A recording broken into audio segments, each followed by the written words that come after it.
Bonjour, Baptiste, invité chez Delsaf. Je suis là aujourd'hui pour vous parler un petit peu de mon métier, ingénieur du son. Je fais ça depuis une quinzaine d'années.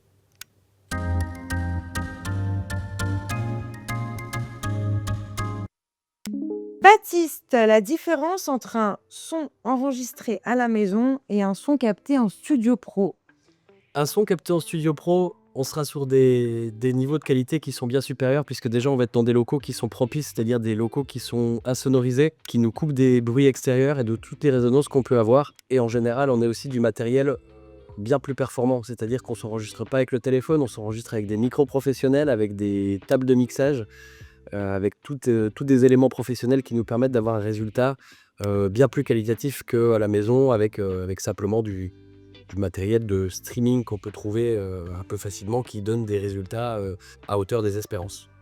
Et quels sont les détails auxquels tu fais attention la première fois quand tu installes le son sur un tournage? Sur un tournage, le plus important, ça va pas être notre environnement, ça va être le placement des micros.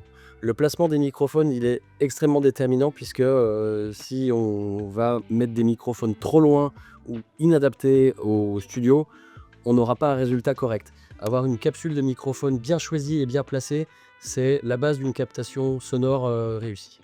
Et si tu devais donner un conseil simple à quelqu'un qui veut améliorer la qualité de son son, ce serait quoi?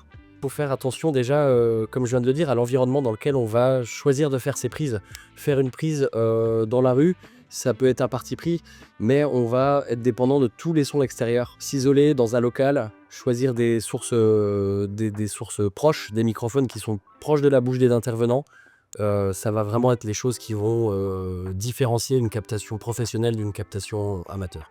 Peut-être tu peux nous expliquer, par exemple, dans un événement, toi, ce que tu fais concrètement? Moi, je m'occupe du son en général sur tout type d'événement, que ça soit de l'événementiel pour un privé, que ça soit du concert ou du festival. Comprendre les besoins de l'organisateur en termes de sonorisation, d'espace, etc. Et ça va être ensuite l'installation et le calibrage de tout le matériel qui va être vraiment déterminante pour ce qu'on va vouloir en faire par la suite. On va pas travailler les mêmes choses pour un événement enregistré, par exemple, que pour un live ou pour un festival.